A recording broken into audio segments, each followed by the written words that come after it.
রমজানে খেজুরের চাহিদা অন্যান্য সময়ের তুলনায় অনেক বেড়ে যায়। এতে খেজুরের চাহিদাকে পুঁজি করে কিছু অসাধু ব্যবসায়ী ভেজাল খেজুর বিক্রি করেন। তাই খেজুর কেনার আগে তাতে কৃত্রিম মিষ্টি বা অন্য কোনো উপাদান মেশানো আছে কিনা তা নিশ্চিত হয়ে নেওয়া উচিত। ভালো মানের খেজুর চেনার বেশ কিছু উপায় রয়েছে, চলুন জেনে নিই সে সম্পর্কে।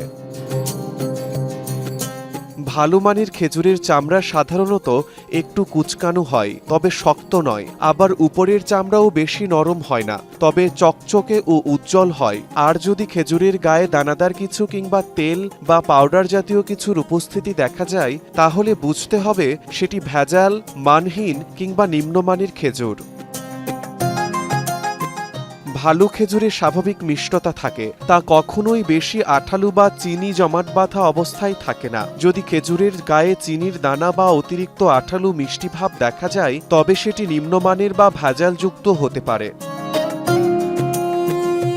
ভালো খেজুর চেনার আরও এক কৌশল হল পিঁপড়া ও মাছির উপস্থিতি লক্ষ্য করা। যদি দেখেন খেজুরের সামনে মাছি ও পিঁপড়া ভিড় করছে, তার মানে সেটি ভালো খেজুর নয়। ভালো খেজুর কেনার সময় খেয়াল করুন খেজুরের বোটা আছে কিনা। বোটা না থাকলে খেজুরে পিঁপড়া বা পোকামাকড় থাকার আশঙ্কা বেশি থাকে।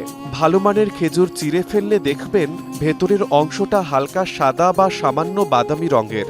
ভেতরে কালচে বা অন্য কোনো অস্বাভাবিক রং দেখা গেলে তা নষ্ট বা নিম্নমানের হিসেবে ধরে নেওয়া যায়। শিমুল হোসেন, সময় সংবাদ।